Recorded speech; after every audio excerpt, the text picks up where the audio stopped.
Hi guys, welcome back to my channel. And if it's your first time here, thank you so much for stopping by. My name is Elo and you're welcome to my tribe.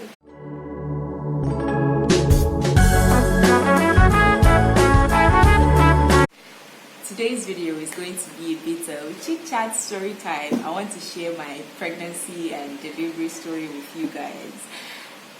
It was a wild ride and I'm so excited to finally share.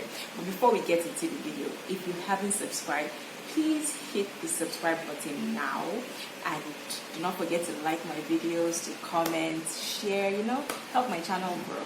So let's get into the gist of everything. Okay.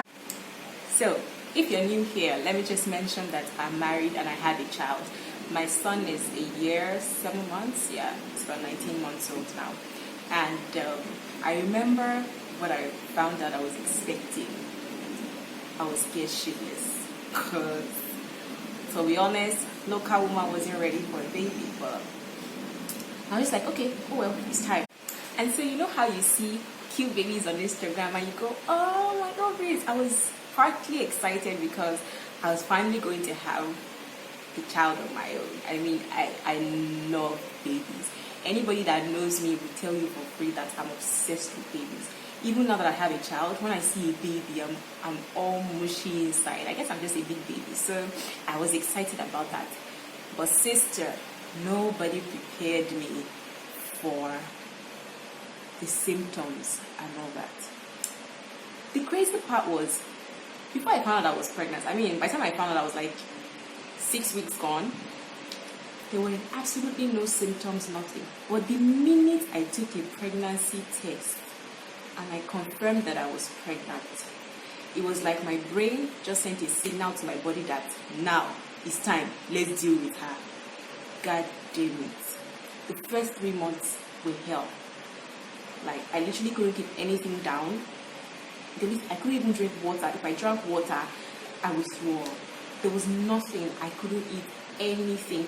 It was so bad that if my sister or my mom, because then I was in my mom's house, if my mom or anybody was cooking, I had to literally leave the entire building so I wouldn't smell whatever it is they were cooking. Because if I smelled it, I would throw up and I won't be able to eat that food.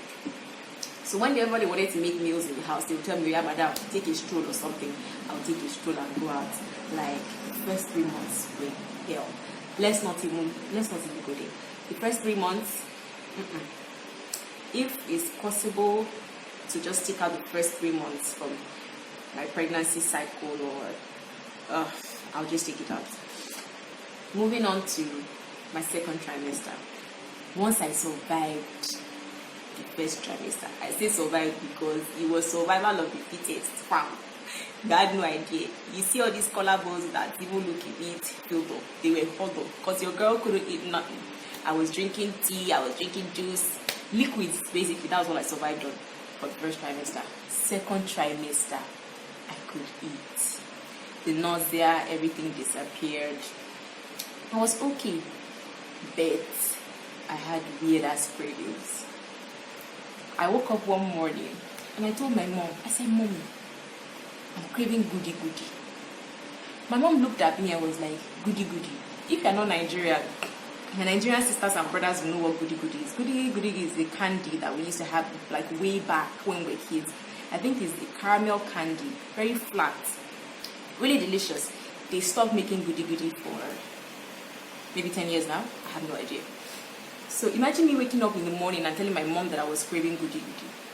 And she was like, where do you want me to find goody goody? And I started crying. If I don't eat goody goody today, I can't die. Oh, I want to eat goody goody. Wow, it was not a joking stuff. My sister called one of my best friends yesterday. I was like, yesterday, do you know what your friend is craving today? Yesterday says, what? She said, goody goody.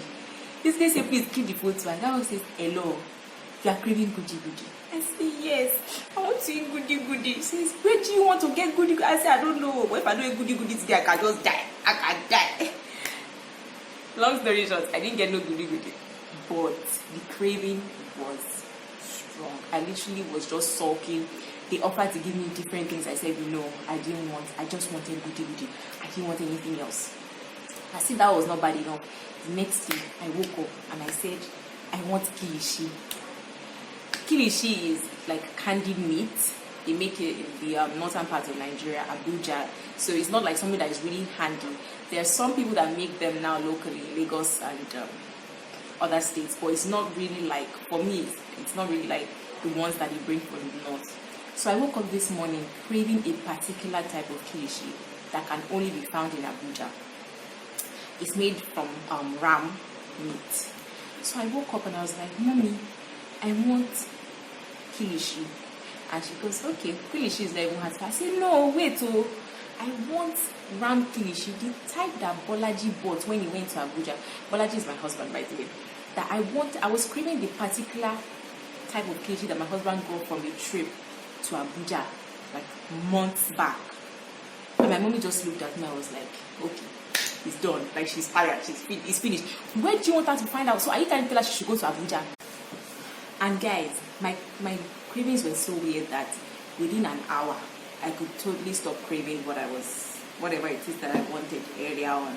Like, if I was craving apples, for example, and maybe I sent someone to go get me apples, before that person gets back, I might have stopped craving the apples. And if I ate those apples, I would have severe stomach pain or just something. It was just really weird. So it was very annoying because all the things I was usually craving were things that were very, very far out. Those things that you just couldn't get. So that with cravings. After the whole kilishi craving, I now moved on to ewagoni. If you are not Nigerian, I don't know how to explain ewagoni. Ewagoni is like really soft beans that have been mashed like into a pudding with a very spicy sauce, like really spicy. I just woke up one morning and I told my husband, I said, babe, I want to eat beans. And he's like, yeah, she beans in there, she can cook beans now. I said, no, I want ewagoni. The type that they used to cook in those local iron pots, you know? And he looked at me and he said, where are we supposed to get that this morning? I said, I don't know. But since you are going to work, it's fine. Just give me cash. I don't have cash. I will look for the ewagoni. Ladies and gentlemen, my husband went to work. I got up from the bed, got dressed, walked out of my house, looked left, looked right. Where can I find the ewagoni? I first went left. It was a foot-high journey. I came back to the front of my compound. So let me go right. If I tell you where I walked to on that day to get the ewagoni, at this point I was about 7 months gone. In short, the day my husband found out where I used to go and buy ewagoni, because it became a daily thing, he looked at me and was like, babe, you walk all the way here to go and buy ewagoni? And I'm like, yes, now. It's what I want to eat now. He was like, who do you like this? Now I said, guy, now you do me like this, now your pikin do me like this, because even me, I cannot control this. I have absolutely no control over these weird ass cravings. But it is what it is, fam. I want to share this crazy experience that I had when I was pregnant. So there was this day, I was about maybe 4 or 5 months gone at this point. So my sister was getting ready to travel at that point in time. So we're doing some last minute shopping and all that. And everybody wanted to go out that day. Nobody actually wanted me to go with them. But I was like, I'm going to be bored now. Let me go with you guys to the market. So I went to the market with them. It was a really hot day. And I just kept sweating. I was tired. You know, the changes that our bodies go through when we are pregnant. Like, at that point, that was my second trimester. If I walked like a few meters, I started to feel like I just ran a whole marathon. So I started feeling really hot, really sweaty. When we got to the next store, I just sat down like, I'm tired. But I didn't want to complain because nobody asked me to follow them to the market. So I just kept eating. And I just kept sweating. All of a sudden, I started feeling hot from inside. I was like, maybe it's just because I'm tired. Then we got what we wanted to buy at that store, and we wanted to move on to the next store. Lo and behold, I take a few steps and I realize that I can't see. Like, I legit went blind. Everywhere was black. I couldn't see nothing. At first, I didn't want to panic because I was like, maybe because I just got up like that. You know, sometimes when you get up so suddenly, it's like your vision just goes blurry. But this one wasn't a matter of blurry vision. My vision was literally gone. I couldn't see anything. I stretched my hands like forward in front of my face and I couldn't see my fingers. Next thing, I just screamed, "Mommy, mommy, mommy, I can't see, mommy, I can't see." And who was that? How kind of joke is that? What do you mean you can't see? And I said, "Mommy, I cannot see." Aunt was standing right in front of me, like a few meters away from me, and she was like, "I'm right here, come on." I'm like, "I can't see you." Like, and then they took me serious and they literally had to guide me to the nearest food canteen. On that day, I had a newfound appreciation for the gift of sight. I mean, we take these things for granted, but fam, I was blind for like 10 minutes, and those 10 minutes were the scariest times of my entire life. Like, when we got to the canteen, they literally threw everybody there in panic mode. Like, my mom just ran in, "They should please give me a chair, they should on the fan, they should give me something cold to drink, this and that." And I sat down, I still couldn't see. They gave me something cold to drink, and I was just there. I was just panicking, like, "Hey, God, am I this how I'm going to go blind?" Then gradually, my sight returned. It was crazy. I'd never been so scared in my entire life. Like, I was like, is this how pregnancy is? Nobody told me. Nobody told me about this. I didn't sign up for this, fam. All I'm just trying to do is bring the child into the world. I don't keep guessing, man. Then, like a few weeks later, I went to the hospital and I met an old friend in the hospital. She was pregnant too at that time. And we just gisting and just swapping stories, just sharing our experiences with each other. And she shared hers with me. She was like, she fainted in the banking hall. I was like, "What?" She said, "Girl, I fainted. That all I knew was I hit the ground. A few minutes later, I opened my eyes and I see people gathered around me, pouring water, fanning me, and were like, 'Are you okay?' This and that." I was like, "Oh no." She said, I was so embarrassed. But I knew I've been so embarrassed in my life. And then some elderly people that saw me were like, "Oh, she's pregnant, this and that." I'm like, "Oh, now wow. Nobody told us that pregnancy was like this, so we didn't know what we were signing up for before we signed up for it." Nah, fam. So all these, I had so many crazy experiences, so many hilarious experiences. Can we even talk about the change in body size? Like, I went from a size 6 to a size 12. For me, that's a major thing because I was one of those people that never added weight, no matter how hard I tried. So imagine me now doubling my size. I felt like a hippopotamus most of the time. Like, I didn't like going out because I always felt like I was ugly, I was overweight, this and that. And it literally took food. It was not about food. I wasn't going anywhere. There were even days when I didn't even leave my room. Like, I just didn't want to even have any contact with the world at all. Pregnancy was an amazing journey. It was a beautiful journey filled with so many twists and turns. There were times when I really loved being pregnant. Like, the first time I ever heard my baby's heartbeat. The first time he kicked, and then how the kicks grew stronger, and then sometimes it looked like he was literally somersaulting inside my stomach. Like, I have so many videos of times when he puts his foot or his elbow, like, and he's poking out, and then I see it. It was a beautiful journey. So that brings us to the main event, labor and delivery.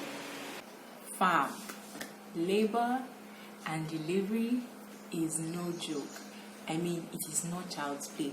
I remember the day I went into labor. It was Easter Sunday that year, 2018. It was Easter Sunday, and we went to my mother-in-law's house. It was really chill day. I was feeling like a baby girl. We went to church. I got dressed, did my makeup, everything on fleek. I got to my mother-in-law's house and I just told her I was hungry and I was tired. And she gave me, I ate, and then I took a nap. I slept for about 4 hours. I literally woke up like a few minutes before we had to go home. And my mother-in-law was like, "This is well, the Lord is your strength." I didn't know that the sleep that I was sleeping was in preparation for the night vigil that I was about to do that night. So when I had my first contraction, we were on our way home, and the road was a bit bumpy, so I thought it was the road because I even snapped at my husband and was like, "You're driving too rough." Like, I felt that last pothole, and he was like, "He was sorry, this and that." Then the next contraction came. At this point, I couldn't blame the man because we were on a smooth road now. And I remembered all the articles I'd read on the internet talking about labor, all the lectures at antenatal. And I was like, okay, maybe let's see how it goes. Next 15 minutes, I get another contraction. I look at the time, like 15 minutes on the dot. It went on like that for about an hour. I didn't see anything, but when it started, I noticed that, okay, it was like getting stronger, and I just spoke to my husband. I was like, babe, I think I'm in labor. And he's like, how do you know? I'm like, I really don't know, because to be honest, I'd never experienced it before, so I really didn't know what to expect apart from the information that was just going on. So I just told him, I've been feeling this every 15 minutes, and he was like, should we go to the hospital? I'm like, no, just calm down. They said it doesn't really happen like that, so let's go home and carry our bag, because I already packed my bag, my hospital bag, so let's just go home and get the hospital bag. Meanwhile, I was still craving suya, so I told him, well, before we get home, I'm hungry, let's buy suya on the way. We bought suya on the way. I was still having contractions. At that point, they had reduced to 10 minutes. It was now 10 minutes apart. We got home that night. My sister-in-law was even around. She just noticed that normally, me and suya, I don't see suya. I finished it before you people even say Jack Robinson. I was just picking at the suya. I couldn't eat it. And I was sweating. Like, the fan, AC, everything was mad. I just kept sweating. And she looked at me and was like, are you okay? I said, I don't know. I think I'm in labor. I was like, I said, when the thing will hit me, I will just go, I didn't want to shout, because we've heard so many, as a Nigerian, you hear so many stories about labor and all. And then there was even one that I heard that they said, if you start yelling when you have your first child, you are going to keep yelling every time you get pregnant and you're in labor. So I didn't want to yell. I didn't want to shout, so I kept just holding it in. And then my husband slept off on the couch, because he kept asking me, like, should we go to the hospital? I'm like, no, it's not yet time, it's not yet time. My water had not broken, nothing had happened, so I guess I was okay. He slept, and at about 11 o'clock, my contractions were now 5 minutes apart. At this point, it was already getting more intense and a bit painful. So I went into the room, I carried my bag, put it by the door, took my bath. Baby girlness had bedded for that night. I'd already closed shop. I just went to him, babe, let's go to the hospital. And then we went to the hospital. When we got to the hospital, Nigerians, when we got to the hospital, my husband went to the receptionist and told him, like, because we didn't know where to go, like, my wife is in labor. And then the man was looking for the wife that was in labor, because I wasn't screaming, I wasn't crying, I was just acting like a normal human being. And he was like, where's your wife? And he's like, that's the one sitting there. There was a couple in the reception. Those ones looked at me like, this woman is not in labor. I didn't even answer them, because me myself, local woman was sweating. I couldn't. I just was keeping a brave face, because I didn't want to cry, I didn't want to shout. And then they directed us to the delivery ward. I got to the delivery ward. They asked me all the necessary questions. Has your water broken? I was like, no, my water hasn't broken. Then they were like, okay, let's check you. They checked me. I was 2 centimeters dilated. And I was like, 2 centimeters out of 10 centimeters. Long and short, I was in labor for 9 hours, and the pain, I can't even explain it. And I really think it's a matter of, it differs really, because I've always had a very low threshold for pain. So to me, it was really bad. It was really bad, but as bad as it was, I didn't cry. So I guess that says something. And it's not like because the pain wasn't a lot. It's just because I just didn't feel the need to cry. I channeled my pain in other ways. I kept hitting the wall. I kept pulling the bed, shaking the bed. In so doing, I actually dislocated both of my wrists without knowing. So I guess if you want to cry, it's better to cry that you dislocate your wrist and start dealing with that afterwards. So that was how I channeled my pain. And it was intense. It kept going on like that for 9 hours. And then I remember right about when my baby was about to come out, I just had my strongest contraction. So I was just taking a little rest and just breathing in like, and then I just felt this strong urge to push. And I remember screaming, nurse! And the nurses ran to my bed and were like, what is it? What is it? I said, I want to poo-poo. And they were like, that is your baby. Don't wait. I said, nurse, I want to poo-poo. The poo-poo is coming. The poo-poo is coming. And I'm like, just wait, okay. And they put the sheet on the bed, told me to hold my ankles. They put on their gowns, and they're like, okay, now you can push. I was like, I want to poo-poo. And then 2 pushes later, baby boy comes out. And I remember feeling so exhausted. Like, the minute I felt him come out, I just went, thank you, Jesus. Thank you, Jesus. And then I closed my eyes. I'm like, open your eyes. Don't sleep. Open your eyes. I'm like, I'm tired.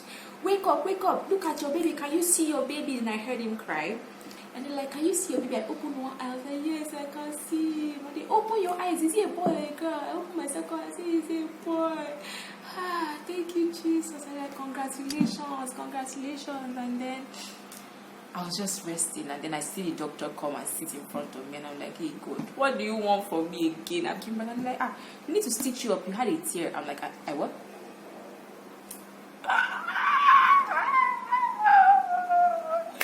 I did what? He said, yes, you had a tear. It's not something serious. This is not something serious. I reserve my comment. Anyways, he stitched me up. I was cleaned up. My husband saw the baby, and it was just so wonderful. I was so happy. Like, the happiness gave me newfound strength.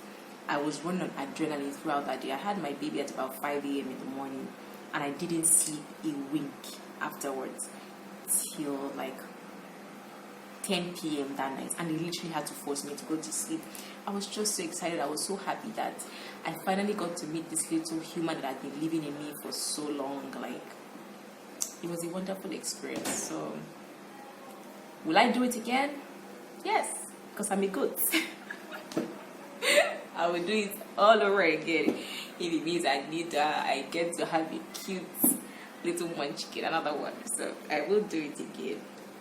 Even though those children, after you give birth to them, they start to behave as if they know it all. I mean, that my little man he feels like he's too old to even take pictures with me now.